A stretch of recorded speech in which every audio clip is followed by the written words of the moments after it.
नमस्कार, बाजार आज और कल में आप सभी का स्वागत है। मैं हूं स्वाति रायना। इस शो में हम आपको बताएंगे बाजार में आज कैसा रहा एक्शन, साथ ही कल स्ट्रैटेजी और शेयरों में कमाई के शानदार मौके आप कहां ढूंढ सकते हैं। आप भी हमसे सवाल पूछ सकते हैं।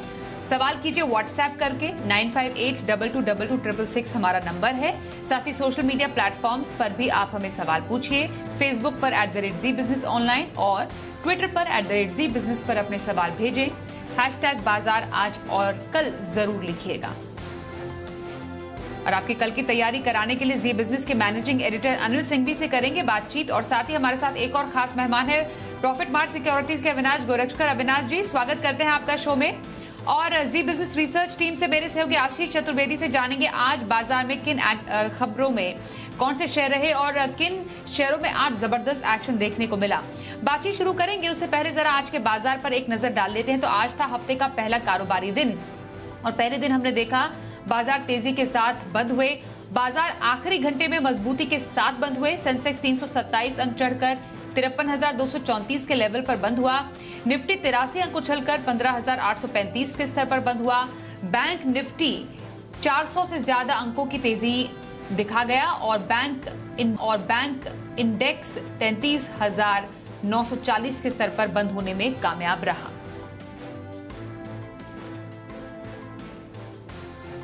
आइए अब एडिटर्स टेक में अनिल जी से समझते हैं आज के बाजार में इस तेजी की बड़ी वजहें क्या रही। भारतीय बाजारों ने हफ्ते की बेहद इंटरेस्टिंग और दमदार शुरुआत की। वैसे शुरुआत दमदार नहीं थी, मिली जी हल्की सी कमजोरी के साथ, क्योंकि अमेरिका में शुक्रवार को तो बढ़िया तेजी हुई, लेकिन आज सुबह से डाउ फ्यूचर्स थोड़े दबाव में थे। एशिया की कमजोर शुरुआत हुई, इन सब के चलते भारतीय बाजार कमजोर खुले। लेकिन कमजोर खुलने के बाद निचले स्तरों से स्मार्ट रिकवरी आती दिखी। इनफैक्ट पहले 2 घंटे तक बाजार काफी उतार चढ़ाव दिखाते हुए नजर आए। 15,700 के आसपास और इसके नीचे आने पर खरीदारी, और जैसे 15,800 के नजदीक पहुंचते हैं प्रॉफिट बुकिंग तो 100-125 पॉइंट की रेंज में बड़े वॉलेटाइल रहे। लेकिन सेकंड हाफ में धीमे धीमे बाजार ने बढ़त बनाना शुरू किया और ये तब हुआ जबकि डाउ फ्यूचर सपोर्ट नहीं कर रहे थे। उसके बावजूद भारतीय बाजारों ने ताकत दिखाई, रिकवरी दिखाई। आज रात अमेरिका में वैसे छुट्टी का दिन भी था, तो उस हिसाब से भी डाउ फ्यूचर्स पर कम भरोसा था हमारे बाजारों का। आखिरी घंटे में बाजार धीरे धीरे बढ़ते बढ़ते 15,800 के पार निकले और 15,800 के ऊपर क्लोजिंग देने में भी कामयाब रहे। तो निफ्टी में एक अच्छी क्लोजिंग आज देखने को मिली, लेकिन उससे कहीं बेहतर क्लोजिंग बैंक निफ्टी में आती दिखी। इस पूरे रनअप में जो बैंक निफ्टी में हमने 32,300 के आसपास का लो बनाया, वहां से हमने जो रिकवरी देखी उसमें आज सबसे बेहतरीन क्लोजिंग थी 33,800 के ऊपर निकलकर 34,000 के बेहद करीब पहुंचा बैंक निफ्टी, और एक ब्रेकआउट की देने की कोशिश बैंक निफ्टी की तरफ से भी होती दिखी है। दूसरी बात यह कि काफ़ी स्टॉक्स ऐसे थे जहां पर बढ़िया एक्शन होता हुआ दिखा, धीमे धीमे खरीदारी लौटती हुई दिख रही है। इंडेक्स को सहारा देने के लिए बैंक निफ्टी, साथ ही साथ banking share, FMCG share support देते हुए नजर आ रहे हैं। तो कहीं न कहीं कुछ न कुछ सेक्टर्स ऐसे हैं जहां बढ़िया खरीदारी होती दिख रही। तो ओवरऑल कह सकते हैं हफ्ते की अच्छी शुरुआत, इस सीरीज की भी अच्छी शुरुआत आप मान सकते हैं, क्योंकि जुलाई सीरीज का आज दूसरा ही दिन था और आमतौर पर जुलाई का महीना बाजारों के लिए बेहतर रहता है। और उसी तर्ज पर आज बाजारों ने एक दमदार शुरुआत करते हुए, एक कमजोर शुरुआत करते हुए उतार चढ़ाव के बीच एक दमदार क्लोजिंग दिन के उच्चतम स्तरों पर दी है। बाजार में आज किन सेक्टर्स में सबसे ज्यादा एक्शन देखने को मिला, समझते हैं हमारे सहयोगी आशीष चतुर्वेदी से। आशीष, पहला दिन बाजार के लिए तो अच्छा रहा, कौन से सेक्टर्स में सबसे ज्यादा हलचल थी? देखिए, मिले जुले ग्लोबल संकेतों के चलते बाजार में हल्की सुस्ती के साथ शुरुआत हुई। बाकायदा फर्स्ट हाफ में अगर आप देखें तो बहुत ही सुस्त एक्शन देखने को मिला। बाजार कई बार दिन में जो है हरे और लाल निशान के बीच में झूलता हुआ नजर आया, लेकिन आखिरी 1 घंटा अगर आप देखें तो बड़ा डिसाइसिव माना गया, क्योंकि निफ्टी जो है 15,800 के पार निकला। प्रिसाइजली आप देखिए 15,837 के पार जो है वो आपको क्लोजिंग देखने को मिली। निफ्टी बैंक में जो है बढ़िया आउट परफॉर्मेंस देखने को मिला, 1% से ज़्यादा की तेज़ी रही। निफ्टी FMCG आज का स्टार परफॉर्मर रहा, 3% की तेज़ी जो है बढ़िया यहाँ पर आपको देखने को मिली। इसके अलावा अगर आप देखें तो जो ब्रॉडर मार्केट के इंडाइसेस हैं, यानी निफ्टी मिड कैप 100 है, स्मॉल कैप है, यहाँ पर भी अगर आप देखें तो अच्छा रुझान आपको देखने को मिला। सबसे पहले निफ्टी के गेनर्स की बात कर लेते हैं तो FMCG की बात हो ही रही थी। हिंदुस्तान यूनिलीवर को देखिए 4% का बड़ा मूव यहाँ पर देखने को मिला। ITC देखिए 3 साल की ऊंचाई पर ये स्टॉक खड़ा हुआ है। ब्रिटानिया में भी देखिए 3% की तेजी थी। इंडसइंड बैंक भी है, ये भी कोई बैंकिंग स्टॉक है जहाँ पर अब बढ़िया तेजी देखने को मिली। और FMCG स्टॉक में देखिए बढ़िया तेजी का कारण ये है कि जिस प्रकार से पाम ऑयल में ऊपर की तरफ से गिरावट आई है, इसका एक सीधा बेनिफिट देखने को मिलता है। इसके अलावा अगर आप देखें तो गिरने वालों की सूची में बड़ा नाम है ONGC का, 4% का कट यहाँ पर आपको देखने को मिला। टीसीएस में देखें तो गिरावट देखने को मिली, ब्रोकरेज हाउस की तरफ से जो रिपोर्ट आ रही है वो भी सपोर्टिव नहीं है। टाटा स्टील और सिप्ला यहाँ पर भी देखें 2-2% का कट आपको देखने को मिला। ब्रॉडर मार्केट्स की बात की जाए तो AIA engineering all time high breakout stock पर देखने को मिला है। 8% की शानदार तेजी के साथ ये स्टॉक बंद हुआ। अच्छे करेक्शन के बाद अब दोबारा चलने के लिए तैयार हो रहा है। लिंडे इंडिया, जुबिलेंट इंग्रीविया में तेजी थी। लक्स इंडस्ट्रीज में भी देखें तो बड़ा मूव 6% का दिन के दौरान देखने को मिला। ऑयल इंडिया में कट रहा है क्योंकि पूरा ऑयल एंड गैस पैक में अगर आप देखें तो जिस प्रकार से जो विंडफॉल गेंस की बात की जा रही है इसका एक असर है। प्रिज्म, जॉनसन, ONGC का जिक्र मैंने किया। जोमेटो में देखें तो कुछ खबरों का असर है। 4% की बड़ी गिरावट यहाँ पर देखने को मिली। लेकिन बाजार में तेजी का एक और मुख्य कारण यह है कि ढेर सारी कंपनीज ऐसी हैं जिन्होंने वित्त वर्ष 2023 की पहली तिमाही के जो क्वार्टरली अपडेट्स हैं वो जारी किए। और यहाँ पर अगर आप देखें तो दीपक फर्टिलाइजर अपडेट्स बढ़िया थे, 1-1.5% की तेजी के साथ ये स्टॉक बंद हुआ। डीमार्ट में देखें दिन के दौरान 5% से ज़्यादा की तेजी नजर आई। M&M फाइनेंस यहाँ पर मिला जुला एक्शन, लगभग देखिए 1% की गेन से देखने को मिले। लेकिन जैसा कि मैंने शुरुआत में कहा, स्टार परफॉर्मर जो है आज का FMCG इंडेक्स रहा। इसके अलावा अगर आप देखें तो बैंकिंग स्टॉक्स की तरफ से भी जो हाईलाइट्स हैं वो बढ़िया थे, इसका असर रहा। IDFC फर्स्ट बैंक है, बंधन बैंक है, बढ़िया खरीदारी यहाँ पर देखने को मिली। मेटल स्टॉक्स में क्योंकि देखिए स्पॉट प्राइसेस में गिरावट है, इसका एक असर रहा। और IT स्टॉक्स में खराब ब्रोकरेज की रिपोर्ट जो आ रही है इसका असर देखने को मिला। TCS, टेक महिंद्रा, माइंट्री जो है हल्की गिरावट के साथ बंद हुए। आइए अब जानते हैं FIIs DIIs की तरफ से क्या आंकड़े सामने आ रहे हैं। FIIs यानी विदेशी संस्थागत निवेशकों ने कैश मार्केट में करीब 2149 करोड़ रुपए की बिकवाली की है, तो वहीं DIIs यानी घरेलू संस्थागत निवेशकों ने करीब 1688 करोड़ रुपए की खरीदारी की है। आइए अब प्रॉफिट मार्क सिक्योरिटीज के अविनाश गुरक्षकर से बातचीत का सिलसिला शुरू करते हैं। अविनाश जी, हफ्ते का पहला कारोबारी दिन बाजार ने अच्छा कारोबार दिखाया। रेस्ट ऑफ द वीक के लिए आप क्या प्रेडिक्ट कर रहे हैं बाजार के लिए, और साथ ही हफ्ते भर की पिक भी आपसे जानेंगे। स्वाति, मुझे लग रहा है कि बाजार में थोड़ी बहुत वैल्यू बाइंग आ गई है और मार्केट्स को ऐसे लग रहा है कि ऊपरी लेवल पे अभी क्रूड के प्राइसेस और बढ़ेंगे नहीं। सबसे बड़ी बात, अभी जो क्वार्टरली सीजन आने वाला है, जैसे आशीष ने कहा कि जो Q1 के अपडेट्स आ गए हैं वो काफ़ी एनकरेजिंग है। काफ़ी बैंकों ने अपने डिपॉजिट्स, अपने जो डिसबर्समेंट्स है, लोन बुक है, वो अच्छी तरह से बढ़ा दिया है। प्लस मैन्युफैक्चरिंग कंपनीज में डीमार्ट जैसी बड़ी कंपनी ने बहुत अच्छा नंबर दिखाया। तो मेरे ख्याल से मार्केट्स थोड़ी सी उत्साहित है कि पहले तिमाही के नंबर्स अच्छे आने की उम्मीद है, और ये शायद मार्केट्स को आज शेयर के प्राइसेस में आपको देखने को मिला। हफ्ते भर की नजरिया के लिए हमको जो स्टॉक पसंद है वो कैपिटल गुड्स का एक दिग्गज है जिसका नाम है Cummins India. Cummins India currently 1050 पे चल रहा है। हमको लग रहा है कि इस लेवल पे डेफिनेटली खरीदारी करनी चाहिए। हमको लग रहा है कि 8 से 10 दिन का अगर टाइम फ्रेम किसी के पास है तो 1120, 1125 का एक टारगेट प्राइस मिल सकता है, और यहाँ पे आप 1015 का स्टॉप लॉस लगा दीजिए। ओवरऑल हमको लग रहा है कि Q1 के नतीजे भी काफी अच्छे आएंगे, तो not only short term but medium term के लिए काफी अच्छा पोजिशनल पिक रहेगा। कमिंस इंडिया पोजिशनल व्यू रखने की सलाह दे रहे हैं हमारे आज के एक्सपर्ट अविनाश गुरक्षकर। आइए कुछ कॉलर्स के सवाल भी शो में शामिल कर लेते हैं, और पहला सवाल हमारे पास आ रहा है एक दर्शक का। इनका नाम है राजेंद्र अग्रवाल, कोलकाता से सवाल भेज रहे हैं। ITC पर इनका सवाल है। 530 शेयर इनके पास ITC के हैं, जिस पर इनकी खरीद है 275 की। हमने देखा शेयर 3 साल का ऊपरी स्तर इसने छुआ, एक हफ्ते में 8% और इस साल 33% का उछाल देखने को मिला, और पिछले एक साल में करीब शेयर 45% उछला है। इन्हें मुनाफा भी अच्छा है। अविनाश जी, ITC में क्या करें ये? नहीं, मुझे लग रहा है कि स्वाति इन्होंने काफी अच्छे लेवल पे एंट्री की है, और अगर इनका नजरिया 6 से 12 महीने का है तो मुझे लग रहा है कि ITC में अभी सारे बिजनेसेस अच्छे तरह से वेल पोजीशनड है। अगर इनका सिगरेट बिजनेस देखे, पेपर बिजनेस, होटल बिजनेस और जो ब्रांड्स का बिजनेस देखे तो बहुत ही अच्छा ग्रोथ आने वाले साल में भी आएगा। हमको लग रहा है कि 6 से 12 महीने का अगर ये टाइम फ्रेम रखते हैं तो करीबन 325-330 का एक फेयर वैल्यू इनको मिल सकता है। तो बने रहे। मुझे लग रहा है कि अभी जल्दी में बेचे नहीं, क्योंकि आने वाले क्वार्टर्स में ग्रोथ मोमेंटम अगर अच्छा खासा आता है तो इसमें और थोड़ी रीरेटिंग होने की पॉसिबिलिटी रहेगी।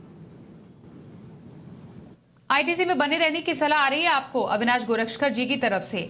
अगला सवाल RD नारायणन भेज रहे हैं चेन्नई से। IDFC फर्स्ट बैंक इन्होंने ले रखा है। इनके हैं 2500 शेयर, जिस पर इनकी खरीद है 33 रुपए 50 पैसे की। इन्हें मुनाफा है अपनी इस खरीद पर, और हमने देखा भी स्टॉक को खासतौर पर 5% की तेजी के साथ ये वायदा का टॉप गेनर बना। IDFC फर्स्ट बैंक, क्या राय रहेगी? स्वाति, आई थिंक इनका भी जो बैंक का अपडेट आ गया है Q1 का, वो बहुत ही एनकरेजिंग है। सबसे बड़ा जो पॉजिटिव है वो है कि इनका कासा रेशियो अभी 50% हो चुका है। तो इनका जो कॉस्ट ऑफ फंडिंग है वो काफ़ी अच्छी तरह से कम हो चुका है।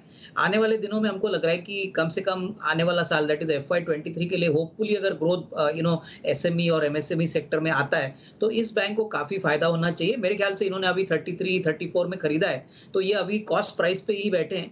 मेरे ख्याल से 6 से 12 महीने का अगर टाइम फ्रेम रखते हैं तो करीबन 65-70 का एक टारगेट प्राइस पॉसिबल है। बैंकिंग में डेफिनिटली ग्रोथ आएगी और ये काफ़ी अच्छा सस्ता स्टॉक है, जहाँ पे री-रेटिंग अभी भी काफ़ी अच्छी लग रही है। तो कंटिन्यू टू होल्ड ऑन, यहाँ पे साल भर का नज़रिया रखना बहुत ज़रूरी है। बने रहें, आईडीएफसी फर्स्ट बैंक में सलाह दे रहे हैं अविनाश गोरक्षकर। अगला सवाल लेते हैं। हमारे पास सवाल आ रहा है जाने आलम साहब का, बरेली से सवाल है इनका। और विप्रो है इनके पास 170 शेयर, जिस पर इनकी खरीद है 541 की। विप्रो में अगर देखा जाए इन्हें नुकसान है, अविनाश जी क्या करें अभी ये? मेरे ख्याल से देखिए, इन्होंने ऊपरी लेवल पे ये स्टॉक खरीदा है और हमको लग रहा है कि आईटी सेक्टर में अभी थोड़े से चैलेंजिंग हेडविंड्स दिख रहे हैं। इनके लिए सबसे बड़ी दिक्कत है कि यूएस इनके लिए सबसे बड़ा मार्केट है। अगर यूएस में थोड़ा बहुत रिसेशन आता है तो डेफिनेटली जो बजट्स हैं आईटी के वो कटाई में होंगे। तो मेरे ख्याल से कोई भी उछाल में विप्रो को ये बेच दे। मुझे लग रहा है कि विप्रो में definitely in the short to medium term में कोई बड़ी अपसाइड आएगी ऐसा लग नहीं रहा है। तो यहाँ से सेल ऑन राइज की राय रहेगी। सेल ऑन राइज, उछाल पर बेचने की सलाह दे रहे हैं आपको अविनाश जी विप्रो में। अगला सवाल धर्मेंद्र कुमावत इंदौर से भेज रहे हैं। एबी कैपिटल पर इनका सवाल है। इनके पास शेयर है 1200 और जिस पर इनकी खरीद है 117 की। एबी कैपिटल में ये अच्छे खासे नुकसान पर भी बैठे हुए हैं, क्या किया जाए स्टॉक में? नहीं, मुझे लग रहा है कि देखिए एसेट मैनेजमेंट कंपनीज में अभी भी हमारा जो रुझान है वो पॉजिटिव है। एबी कैपिटल इन्होंने थोड़ी ऊपरी लेवल पे जरूर लिया है, लेकिन अगर इनका नजरिया कम से कम साल 1.5 साल है तो वो बने रहे, क्योंकि देखिए इस कंपनी में बहुत वैल्यू है। इनका हाउसिंग फाइनेंस बिजनेस है, वेल्थ मैनेजमेंट का बिजनेस है और अभी हाल ही में जो आदित्य बिरला सन लाइफ जो लिस्टेड हो चुकी है, यहाँ भी कंट्रोलिंग एंटिटी एबी कैपिटल है। तो नजरिया अगर थोड़ा सा लंबा रखते हैं तो नॉट ओनली ये रिटर्न अच्छा कमा सकेंगे, लेकिन अच्छा मुनाफे से निकलेंगे। तो कम से कम 12 to 15 मंथ्स का टाइम फ्रेम रख के थोड़ा सा इंतजार जरूर करना है, लेकिन यहाँ पे होल्ड करने की राय रहेगी। होल्ड करने की राय एबी कैपिटल में दे रहे हैं अविनाश गोरक्षकर। अगला सवाल गाजियाबाद से नरोत्तम सिंह भेज रहे हैं। सवाल इनका पावर ग्रिड पर है। 250 शेयर इनके पास है और इस पर इनकी खरीद है 205 रुपए की। खबर यह भी आई कि कंपनी का बोर्ड कल 11,000 करोड़ जुटाने पर विचार करेगा। इन सबके बीच अगर इनके खरीद पर बात करें, इन्हें मुनाफा भी है अपने स्टॉक में, क्या करें पावर ग्रिड में? देखिए, पावर ग्रिड में हम समझते हैं कि ये रेगुलेटेड एंटिटी है और दूसरे पावर जनरेटर्स के मुकाबले में या पावर डिस्ट्रीब्यूशन कंपनीज के मुकाबले इनका मुनाफा थोड़ा सा कम है। यहाँ पे लॉन्ग टर्म प्रोस्पेक्ट्स तो काफ़ी अच्छे हैं, लेकिन जो रिस्क रिवॉर्ड है वो डेफिनेटली दूसरे पावर कंपनीज के मुकाबले में कम है। तो अगर इनका नजरिया साल 1.5 साल है तो ही यहाँ पे निवेशित रहिए। अदरवाइज पावर सेक्टर में आरईसी है, उसके बाद टाटा पावर है। ये दोनों विकल्प हमको लग रहा है कि आने वाले 15 महीने में आपको रिस्क रिवॉर्ड शायद पावर ग्रिड से काफ़ी ज़्यादा दे सकते हैं। तो मेरे ख्याल से इनको डेफिनेटली अगर थोड़ा सा रिस्क रिवॉर्ड ज्यादा चाहिए तो आरईसी या टाटा पावर में करंट लेवल्स में ये इन्वेस्ट कर सकते हैं। अदरवाइज ये निवेशित रह सकते हैं, बट नजरिया थोड़ा सा लंबा रखना पड़ेगा क्योंकि पावर ग्रिड का बिजनेस रेगुलेटेड है।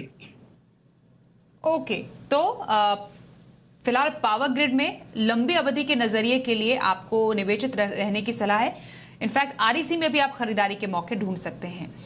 अगला सवाल आशीष श्रीवास्तव चिकमंगलुरु से पूछ रहे हैं। वेदांता पर इनका सवाल है। 500 शेयर इनके पास है और 263 इनकी खरीद है। वेदांता पर क्या राय देना चाहेंगे आप इन्हें अविनाश जी, क्योंकि इन्हें काफी ज्यादा नुकसान हो रहा है अपने इस खरीद पर? आई थिंक वेदांता को भी जो गवर्नमेंट ने अभी रिसेंटली विंडफॉल टैक्स अनाउंस किया है उसका असर नेगेटिवली कंपनी के अर्निंग्स पे देखने को मिलेगा। इनफैक्ट इसका इम्पैक्ट आपको FY23 में देखने को मिलेगा। हालांकि देखिए लॉन्गर टर्म में वेदांता डेफिनेटली इसको रिकवर कर लेगा, बट कम से कम आने वाले 1-2 क्वार्टर्स के लिए स्टॉक थोड़ा सा अंडर परफॉर्म कर सकता है। तो इनका नजरिया कम से कम 12-15 मंथ्स का है, तो होल्ड ऑन करिए, क्योंकि शॉर्ट टर्म में ये विंडफॉल टैक्स आने के कारण जो ऊपरी लेवल का जो लेवल है स्टॉक का उसको छूने में थोड़ी सी समय लगेगी। तो शॉर्ट टर्म व्यू है तो एग्जिट करिए, लेकिन लॉन्ग टर्म व्यू है अगर 12-18 महीने का तो ही होल्ड करिए, क्योंकि ये सारा जो मसला है इसको डाइजेस्ट करने के लिए थोड़ा सा समय कंपनी को लगेगा। ओके, वेदांता में लंबी अवधि के नजरिए के लिए बने रहने की सलाह आपके लिए अविनाश जी की तरफ से। अगला सवाल कुरुक्षेत्र से सोनू राणा पूछ रहे हैं। इंडियन ऑयल पर इनका सवाल है। 600 शेयर इनके पास है और जिस पर इनकी खरीद है 118 की। इंडियन ऑयल पर क्या राय दे रहे हैं आप इन्हें अविनाश जी, क्योंकि इन्हें नुकसान है अभी? देखिए, मुझे लग रहा है कि oil companies, specially oil marketing companies, momentum place ज़्यादातर है और इनका जो ऊपर का लेवल है वो शेयर प्राइस का, वो डिपेंडेंट है क्रूड के प्राइसेस पे। जब भी क्रूड की कीमतें बढ़ती है तब की इनके जीआरएम्स इंप्रूव होते हैं, लेकिन अभी हाल ही में जो गवर्नमेंट ने विंडफॉल टैक्स अनाउंस किया है, इससे ऑयल एंड गैस सेक्टर में काफ़ी मुश्किलें खड़ी हो चुकी है। तो मेरे ख्याल से यहाँ पे भी उछाल में इनको निकल जाना चाहिए। अगर इनको पैसा लगाना ही है तो कोई दूसरे सेक्टर में लगाए, जैसे डिफेंस है, ऑटो है। बट ऑयल एंड गैस में हो सकता है कि आने वाले कम से कम 3-6 महीने के लिए थोड़ा बहुत सेक्टर अंडर परफॉर्म करे। ओके, सेल ऑन राइज की स्ट्रैटेजी आईओसी में रखने की सलाह और बाकी सेक्टर्स में आप खरीदारी के मौके इस वक्त ढूंढ सकते हैं। अविनाश जी का ये सुझाव आपके लिए है। पटना से संजय सिंह का सवाल लेते हैं। इंडिया बुल्स हाउसिंग फाइनेंस पर ये सवाल पूछ रहे हैं। 500 शेयर इनके पास है जिस पर इनकी खरीद है 139 की। इंडिया बुल्स हाउसिंग में क्या सलाह देंगे अविनाश जी, क्योंकि अभी इन्हें नुकसान है? नहीं, मुझे लग रहा है कि देखिए काफ़ी इन्वेस्टर्स इस कंपनी में अटके हुए हैं। मेरा तो सुझाव है कि यहाँ पे भी अगर नज़रिया 1.5-2 साल का है तो ही निवेशित रहिए। शॉर्ट टर्म में ये स्टॉक बिल्कुल बढ़ेगा नहीं, लेकिन हाउसिंग मार्केट में डेफिनेटली एक अच्छी बात हुई है कि अभी इंटरेस्ट रेट साइकिल अपटिक शुरू हो चुका है। तो इससे सारी हाउसिंग कंपनीज को, that is India bulls housing finance को भी डेफिनेटली इंप्रूवमेंट आएगा। बट इस लेवल से रिस्क रिवॉर्ड काफ़ी कम है। तो मेरे ख्याल से अगर हाउसिंग फाइनेंस मार्केट में खरीदना ही है तो आवास फाइनेंस जैसी कंपनी है, एचडीएफसी है, वहां पे निवेशित रहिए। इस शेयर को सेल ऑन राइज की राय रहेगी। ओके, आईबी हाउसिंग फाइनेंस को सेल ऑन राइज बेचने की सलाह अभी दे रहे हैं आपको अविनाश जी। परमेश्वर प्रसाद का सवाल लेते हैं हैदराबाद से। इंडसइंड बैंक पर इनका सवाल है। 200 शेयर इनके पास है और इस पर इनकी खरीद है 780 की। हमने देखा जून तिमाही दमदार लोन ग्रोथ से शेयर में अच्छी खासी तेजी दिखी है और शेयर निफ्टी का टॉप गेनर भी बना और इन्हें तो प्रॉफिट भी है अपने इस खरीद पर। क्या करें ये? नहीं, यहाँ पे आई थिंक मेरे ख्याल से होल्ड करने की राय रहेगी, क्योंकि इनका भी जो Q1 अपडेट आ गया स्वाति, वो काफ़ी एनकरेजिंग है। कासा रेशो भी काफ़ी अच्छी तरह से बढ़ा है, इनफैक्ट लोन बुक ग्रोथ भी अच्छा बढ़ा है और उम्मीद है कि FY23 कम से कम पिछले साल के हिसाब से काफ़ी अच्छा होगा। नॉर्मल सी आ रही है तो डेफिनेटली बैंकिंग सेक्टर को काफ़ी फायदा होना चाहिए, तो यहाँ पे होल्ड करने की राय रहेगी। और आइए अब जानते हैं कल के बाजार पर क्या रखनी है आपको खास स्ट्रैटेजी और बाजार के लिए अहम संकेत समझते हैं अनिल जी से। जहां तक कल के बाजारों का सवाल है, वैसे तो आज रात अमेरिकी बाजारों में छुट्टी है। डाउ फ्यूचर्स 80 पॉइंट नीचे ट्रेड करते हुए दिख रहे थे, यानी कि हल्के से दबाव में। यूरोप थोड़ा सा ऊपर था, आधा से 1%। तो कल देखते हैं डाउ फ्यूचर्स किस तरह का ट्रेड दिखाते हैं और अमेरिका से क्या कुछ खबरें आती है, क्योंकि खबरें ये भी चल रही कि अमेरिका चाइना के ऊपर जो सैंक्शंस है उसे कम कर सकता है। अगर ऐसा होता है तो ग्लोबल मार्केट्स के लिए वो एक अच्छा ट्रिगर हो सकता है, जिसके दम पर डाउ फ्यूचर्स आज निचले स्तरों से थोड़े रिकवर होते हुए भी दिखे। अब जहाँ तक भारतीय बाजारों के लिए सपोर्ट का सवाल है, 15,650, 15,700 कल के लिए स्ट्रॉन्ग मजबूत सपोर्ट के तौर पर काम करेगा और एक बार हल्की फुल्की रुकावट 15,900, 925 के आसपास है। इससे पार किया तो 16,000 की तरफ बढ़ने की कोशिश निफ्टी की होगी। लेकिन बैंक निफ्टी ने आज 33,800 के ऊपर क्लोजिंग देकर एक ब्रेकआउट देने की कोशिश की है।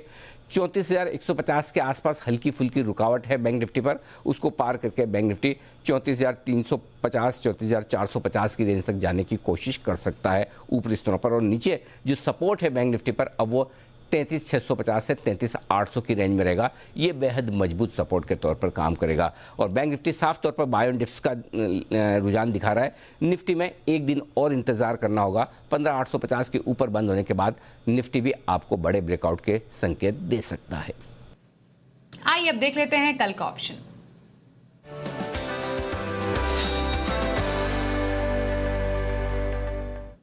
और ऑप्शन स्ट्रैटेजी बताने के लिए हमारे साथ है kiranjadhav.com के आशीष खेलकर। आशीष जी, बहुत स्वागत करते हैं आपका शो में। कल के लिए कहां पर ऑप्शन स्ट्रैटेजी रखने की सलाह देंगे? Very good evening. 2 option strategies है मेरे पास। पहला है टाटा पावर। टाटा पावर का 215 का कॉल ऑप्शन खरीदारी करने की सलाह होगी। आज का क्लोज 8 रुपए 15 पैसे के आसपास है। हम यही के आसपास खरीदारी करने का कोशिश करेंगे। स्टॉप लॉस 6 रुपए का लगाएंगे। पहला लक्ष्य रहेगा 13 रुपए का, दूसरा लक्ष्य रहेगा 15 रुपए का। दूसरा जो स्टॉक मैंने चुना है वो है Godrej consumer products Godrej CP, इसका 820 का कॉल ऑप्शन खरीदारी करके चलना है 28 रुपए के आसपास।